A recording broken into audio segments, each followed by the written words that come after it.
This week on Engage the Sage. Hi everyone, welcome to this week's episode of Engage the Sage. Today we're going to tell you how to bring peace to your classroom. What our video is really about this week is your teaching persona. Your teaching persona is how you decide to present yourself to your students in class.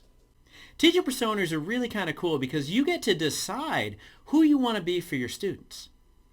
But I think the foundation of an effective teaching persona is going to be consistent across many of us. We're going to have different personalities. We're going to have different things that we find important. But I do think there is going to be some consistency in the teaching personas that we have that are going to allow us to be really good teachers. I think our teaching personas are going to be founded in us bringing peace to our classrooms. And when I'm talking about peace, I'm not only talking about the calming, wonderful oasis that the classroom is. I'm talking about an acronym of characteristics that are going to form the foundation of all of our teaching personas. I think there are 5 categories of characteristics that provide the foundation for us to have effective teaching personas. So when I say I want us to bring peace to the classroom, I'm saying I want us to bring these 5 as the foundation elements of our teaching persona on which we can have wonderful teaching and learning occur. The P in peace stands for prepared. When you walk into class, you should be prepared. You should know what's going to happen that day. You should have an idea of the activities you're going to have, the discussions you're going to have, and you should have an idea of what you want your students to learn in that day's class. More than being prepared, though, is you should look prepared. And I think there's some things that we can do to demonstrate being prepared to our students. Show up on time, or even better, a little early to class to get set up. Tell your class you have an organized plan for the day, what that plan is, and what they're going to learn for the day. And throughout your class, let them know the structure of the learning that you have for them that day. Being prepared means that the things that you're doing in class are planned and intentional. You're not winging it. You're not making it up as you go. Let your students know that. We got a great day today. We got daily quiz starting out. You get to demonstrate some of that knowledge you got from the weekly readings. We'll start that in just a second. We also are going to spend some time on those projects because we want to give you as much guidance as we can so we can get those things done. So we're going to go over that. We're going to talk about operational definitions and things. We're also going to talk about your social media. Ideally, when you leave today, it is our hope that you will have the details kind of mapped out for what your projects are going to look like. Because one of the great things about this class, you have the opportunity to independent undergraduate research project. And today, really, we're going to provide some of that foundation. Sound good? The E stands for expertise. When you are teaching, quite simply, you should know what you're talking about. Show your knowledge, but also show that you can take your knowledge and make it accessible and digestible for your students. Show that you can create examples. Show that you can make the information relevant and interesting for your audience. If you've conducted research in the area you're talking about, make reference to that research. If you have practical experience in the area you're talking about, make reference to that. Now, being an expert and demonstrating yourself as an expert doesn't mean you have to be an expert in the field, but it does mean you have to be an expert in that room. One of the things I like about the PEACE acronym is we kind of have a hierarchy. We start with the stuff that's a little bit more mandatory, and we move to the stuff that's a little higher level. So, for instance, we have preparation and expertise at the beginning. I think that these are necessary, but not sufficient for good teaching. So what happened is social psychologists say really what people think, feel, and do is coming from outside. It's going to be those social forces that we experience that's going to produce that behavior. It's not really going to be our traits, it's going to be social forces. Personality psychologists and social psychologists study the same kinds of behaviors. Just social psychologists say it's coming from outside, personality psychologists say it's coming from inside. Who's right? Say again? Depends on your point of view. It depends. Yeah, absolutely. So we have a scale called the Masculine Honor Belief Scale. You've actually taken it. It was in the packet that you completed last week. And it's basically looking at ideology derived from the American South historically, that men in particular were taught, don't let other people mess with you because they'll keep messing with you. So what happened is we wrote face valid items, so something like a man should stand up for himself. Might be one of the items we have on there. Convergent validity is going to correlate with things like masculinity. Right? It's going to correlate things like trait aggression, because what will happen is these are going to be manly men, so they should show masculine traits. It's going to correlate with aggression because aggression is the way that you stand up for yourself, according to American South. And across all of those things, I say yes. I think the measure we've created does measure masculine honor ideology. The A stands for authenticity. And one of the things I think is really important about your teaching persona is you have to be you. You can't be someone else. You have to be true to you, true to your philosophies, and your practices need to reflect that. Part of authenticity is being human. So I think some of the things we can do is we can admit our flaws.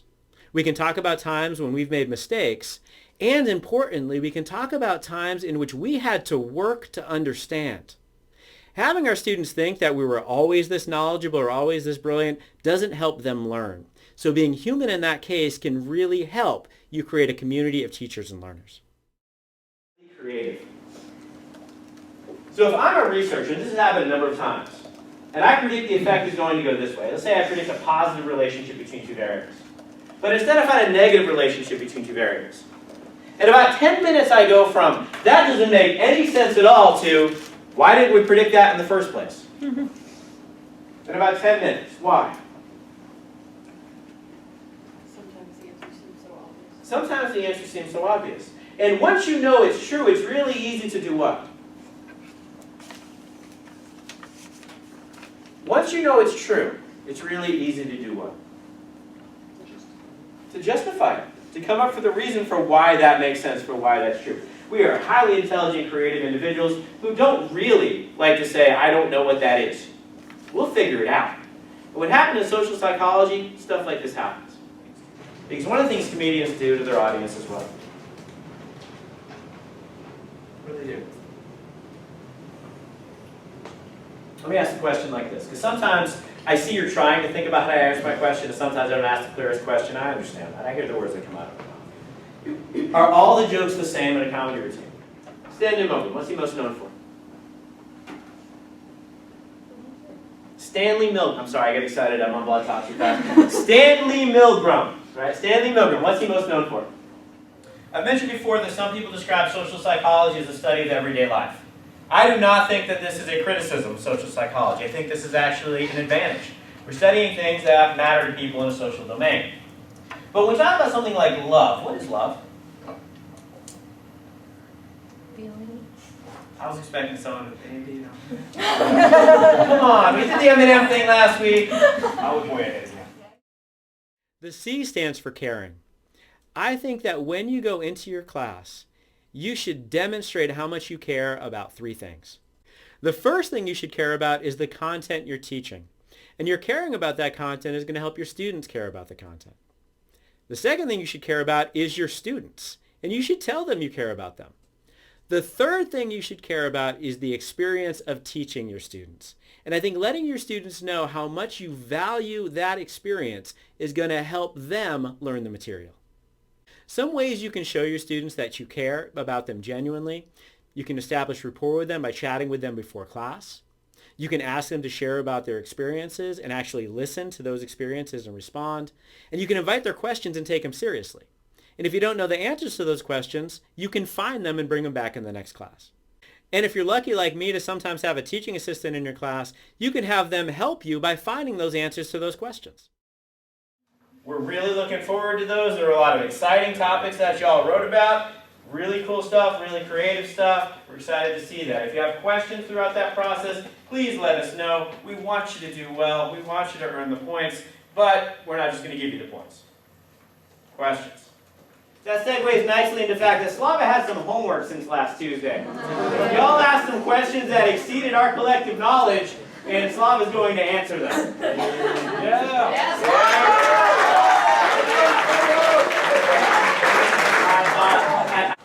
Does the corpus callosum make cerebrospinal fluid? No, that's a different thing, Jeff. All right.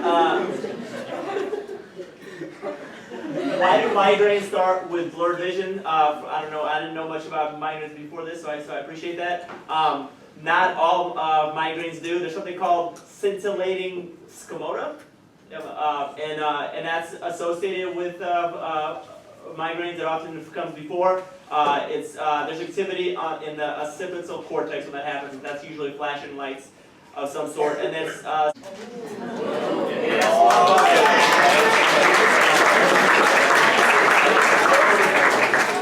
Alright, so Slava Alva's going to come back as often as he needs to, based on the questions that y'all ask. In the CAT community course, we have specific learning outcomes that we are trying to do to make you more successful in college. We, as part of this CAT community, are invested in your success. We want you to be successful at K-State, and what that means is we have to build skills. So what that means is that I can help you with lots of questions. I know lots of people. And I might not be able to help you personally, but I can put you in contact with the person who can. So I want you to use me as a resource for an ally that you have on campus. The final E stands for engagement. If you've watched our other videos, and you should, you're going to know that I'm a fan of a teaching philosophy that I've named trickle-down engagement. My philosophy of trickle-down engagement says that when the person teaching is engaged in the content and in the experience of teaching, then the students are going to be more engaged and they're going to learn better. So if your teaching persona shows and demonstrates your engagement by having you tell your students, for instance, how interesting the content is, how relevant it is, how much you like it, it's going to make it easier for your students to engage and learn. So show them how much you love the content. Show them and tell them how much you love teaching the content to them. Create activities that allow you to engage in the content and them to engage along with you. Show them you want to engage in conversations with them about the content. Show them you want to engage in answering their questions. But your engagement has to be authentic. You can't fake this. You have to really believe it. One of the things I didn't have the opportunity to do with you on Wednesday, and I'm excited to have the opportunity to do with you now, is to talk about one of my favorite theories, which is cognitive dissonance theory. And we're going to talk about how this theory, number one, is cool, but number two, how it fits the definition of theory. How many of you have heard the term cognitive dissonance before? This is good. Lots of hands are going up. What is cognitive dissonance? What does it say?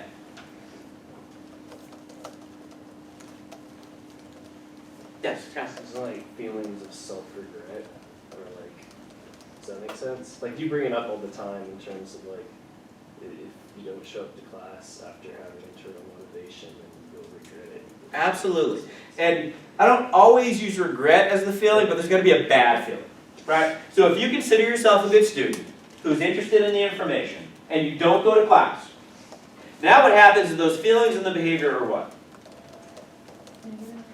They're conflicting, they're inconsistent, right? So what happens is you feel bad. Maybe you feel guilt, maybe you feel anxiety, maybe you feel stress, maybe you feel disappointed, but something bad is going to happen. There's going to be an aversive feeling.